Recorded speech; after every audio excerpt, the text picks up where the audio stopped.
The months after Hillary Clinton's stunning loss to Donald Trump in the US presidential election have been dominated by stories concerning Russian hackers.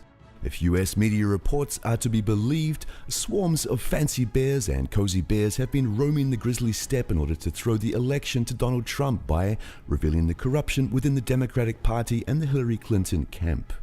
Naturally, these stories are the product of the last-ditch effort by the outgoing administration to trigger a new Cold War with Russia and to shift attention away from Democrats' failings. However, they have had the side effect of bringing attention to Russia's cyber war capabilities and the global cyber battlefield. This is not the first time Russia's cyber capabilities came into the spotlight. The concept of the Russian hacker entered Western consciousness during the 1999 NATO bombing of Serbia and then resurfaced during the conflicts with Georgia and Ukraine, with a number of countries with Russophobic leadership, such as the Baltic states, routinely complaining of being a target of Russian cyber attacks. Russia does in fact possess cyber war capabilities. The Information Operations Troops officially became operational in 2014 under the command of Deputy Defense Minister Pavel Popov, with several distinctive entities focusing on technological development, communication security, and recruitment of specialists versed in hacking methods and tactics. IO troops are also receiving support from the Special Research Center of the MOD, research institutes such as the NII Quant, and specially formed scientific companies of military draftees and contract soldiers already possessing applicable skills and talents recruited from Russia's extensive hacker community, who would help unravel and reverse engineer Western malware being used against Russia. National cyber war capabilities are very difficult to assess because of the covert and non-kinetic aspect of their operations. However, circumstantial evidence suggests Russian cyber forces possess state-of-the-art capabilities that few, if any, other countries surpass.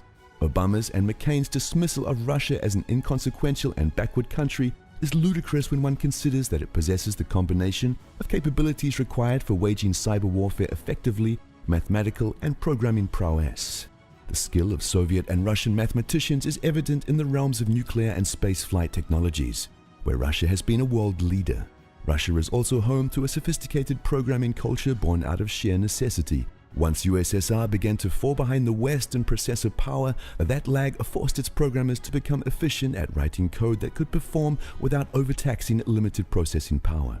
It is that skill that made Russian programmers so highly sought after USSR's fall.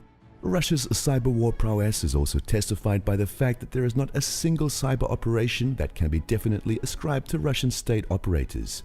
In other words, if Russian cyber forces are in fact operating around the world, they are doing so in a way that defies detection or at least attribution.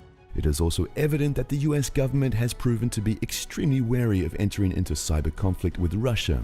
While the Obama administration has laid out a number of alternatives to supposedly punish Russia for supposedly hacking the US elections, its officials and experts openly acknowledged they did not wish to risk a Russian cyber retaliation against the sprawling US cyber empire. The cyber battlefield thus became yet another area in which Russia successfully deterred US aggression thanks to its own capabilities. In the longer term, once the US intelligence community comes to terms with this fact, this clash may lead to international norms regulating and, in fact, prohibiting cyber warfare against sovereign states.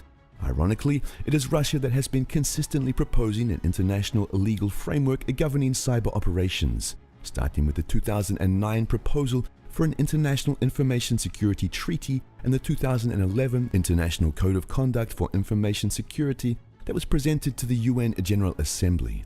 Predictably, both were rejected out of hand by the Obama administration. However, the US unwillingness to entertain international agreements on cyber warfare was correctly interpreted and later confirmed by Edward Snowden as a sign of US desire to use offensive cyber war capabilities in the future, possibly in support of color revolutions that led to the 2014 establishment of ICT. If the relations between Russia and US do improve during the Trump administration, addressing the problem of cyber warfare will likely be part of that agenda.